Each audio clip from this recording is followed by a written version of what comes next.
Three, two, one, and I'm back. This is a serious Games Eager here, and I'm starting a series discussing the possibility of seeing. This is a discussion video, by the way, so this is not the films you guys will be seeing if you're watching on YouTube will not be done as I'm playing it.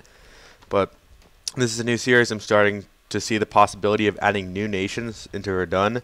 In this particular video, I will analyze the pros and cons of adding additional nations. Later, I'll address the possible structure and role of different national squads in upcoming videos. But this video, just a quick note, this video is made for YouTube, so I don't recommend watching it on plays.tv. So if you are, I recommend you head over to YouTube, because if you're watching on plays.tv, all you'll be seeing is like a static Verdun background or something. Where on YouTube, I'll have like clips playing and stuff.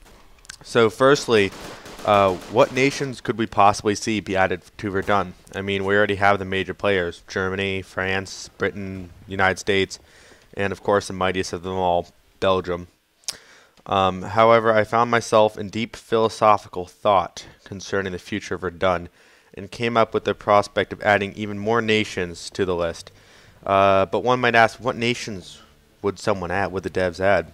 Well, for a start, we can go to other fronts: the Italian theater, the Eastern Front, maybe even the Gallipoli campaign or something. This would see a drastic increase in nations: Austro-Hungarian, Italian, Russian, Ottoman, and hell, since they added Belgium, maybe they should add Bulgaria or Serbia or Serbian squads. Probably not the latter two.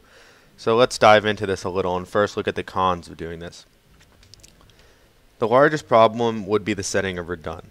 Based upon the Battle of Verdun in 1916 and eventually expanded a little to include the Western Front in general, an expansion of nations in Verdun would take away from the Western Front experience that Verdun is centered around. The next problem would be the structure of Verdun teams, each team with a max of 4 squads and a total of 8 squads per game.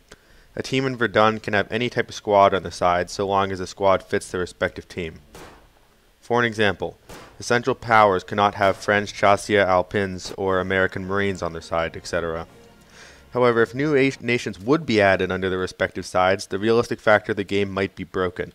Currently, an average Entente team could see the US Marines, the Canadians, the Belgians, and the French on one team, which to an extent would be realistic, as they all fought together on the same front. But say the Russians were added, what World War I battle would see the Russians, Canadians, Belgians, and Americans fight together? The answer is none. The only way to get around this would be to add a complex front system or something that would further complex the game, or just to let anything go. So the only way you could really do this is if you had like a front, like say you had like the Gallipoli front, then the only allied squads you could play as would be like the like some of the British squads or some of the Australian squads, but you wouldn't have like Russian squads there. They wouldn't allow it. Or if you're on the Eastern Front, you wouldn't see American squads be allowed to be in that game. That's really the only way I could see that they'd be able to get around this problem. Because if they keep the current system where just anyone can choose whatever squad they want to join, or whatever squad they want to be in, then they could choose whatever map, it would kind of make it unrealistic, because you would be seeing like Russians fighting in Picardy or something. The last point I have, though, for the squads is, once other nations are included, where the line of who fits in the game end? If the devs if the devs want to add like an Austro-Hungarian squad, then while they're at it, while they're addressing that front, they'd have to add, say, Serbia and maybe even Bulgaria, or else they'd be adding a random squad in with no relation to the current squads in the game. Hell, maybe even the game would expand to include Japan, Australia, and China or something, and the respective colonial squads of pre-existing factions. My last and short point for the cons is I don't want Verdun to become a Battlefield 1 type of game where everyone runs around with like automatic experimental weapons and mows down everyone. I just really don't want people to I don't want them to expand the game so much that it loses that sort of like realistic World War I experience. And don't get me wrong, I love Battlefield 1. I put hours in that game, but I don't think that type of playstyle and that type of feel would really work in Verdun. And it would totally change the style of the game. It would totally change the style of Verdun that I have come to appreciate so much. So now to the pros. There are plenty of equally as valid reasons to include these new nations. The game Verdun has already expanded past the original goal of the game, which is to be centered around the Battle of Verdun. Since this change has occurred, why not expand the game further and add new fronts in the respective nations to keep the Verdun experience fresh? I mean, who wouldn't want to play as Austro-Hungarian Yak commandos or Italian Arditi, or how fun would it be to play as a Serbian militia defending a farmhouse from Austro-Hungarian and Bulgarian squads. There are plenty of grand battles that occurred outside of the Western Front that would be phenomenal to experience if Verdun. Tannenberg, Gallipoli, Caporetto, etc. Also, the inclusions of new nations would increase the diversity of weapons to Verdun, which currently lacks a unique and diverse armament feel. The inclusion of old-fashioned breech-loaded rifles being pressed into service by an undersupplied and desperate Ottoman army. The unique pull of a Russian 1895 lever-action rifle. The straight-pull Austro-Hungarian Monolicher 95. All these are things that could introduce Verdun to new players and expand the game.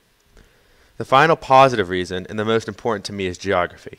Ever get tired of sitting in a trench, repulsing enemy raids just to invade another trench, then defend that one the same way you defended the previous 10 trenches? Well, here at GamesJager, we have a solution. Try this one quick, easy tip to get over boredom. It's called Add New Damn Fronts. The cold, snow-covered plains of Poland, the rocky beach landings at Gallipoli, or the flat desert combat in Arabia. This would provide a totally new and refreshing experience from the same old combat of Verdun. Now, needless to say, I think they did a great job with the Western Front, and that they should keep the Western Front maps the same. They shouldn't change the style of playing the West, because that is just, they hit that front really well, like what the game is centered around now. Now, I'm still divided over whether I want such a colossal change to Verdun. However, I wanted to state the opposing arguments so you guys for yourselves could decide what interests you. Thanks a million. I plan on uploading a following video to discuss what possible squads, weapons, and maps might be seen if such a huge update does occur. And as always, GamesJager out.